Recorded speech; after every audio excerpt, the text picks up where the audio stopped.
Судницата беше полупразна. Со ова сакам да кажем дека на местото на тужениот немаше никој, нити тужениот Панчевски, нити неговите адвокати или представници.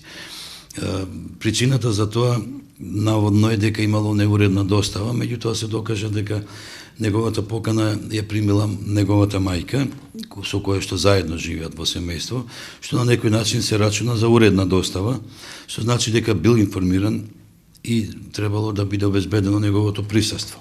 Ако не неговото присуство, тогаш барем негов адвокат. Како и да е, оваа постапка мора да продолжи, значи не е класична граѓанска постапка, каде што, например, ако тужениот уредно не се јави и не достави одговор на тужба во рок од 15 дена, може согласно законот за парнична постапка да се донесе пресуда во корист на тужителот. Но ова е постапка за мобинг, значи овде е задолжително присуство на тужениот, затоа што имаме постапка за докажување. Сепак се терети за извршен мобинг, односно превземени действија со кои што се вршело малтретирање на тужителот. Фактички затоа и настанал мобингот. Од таа гледна точка, барем еднаш во текот на оваа постапка ќе мора да се појави тужениот Панчевски. Доколку не се појавиш, тоа се случи.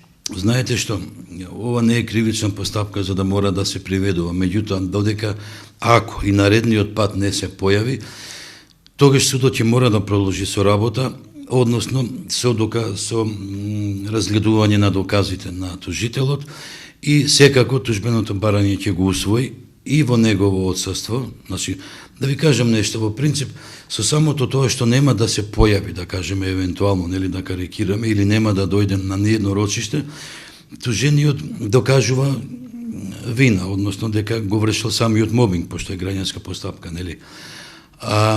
Затоа што секогаш кога некој е тужен, а се чувствува дека е исправен, веднаш реагира. Дали пушта одговор на тужба, се појавува на рочиште, како и да е, судот мора да ја заврши постапката, макар и во негово отсуство, а он своите права ќе се ги бара нормално пред апелациониот суд.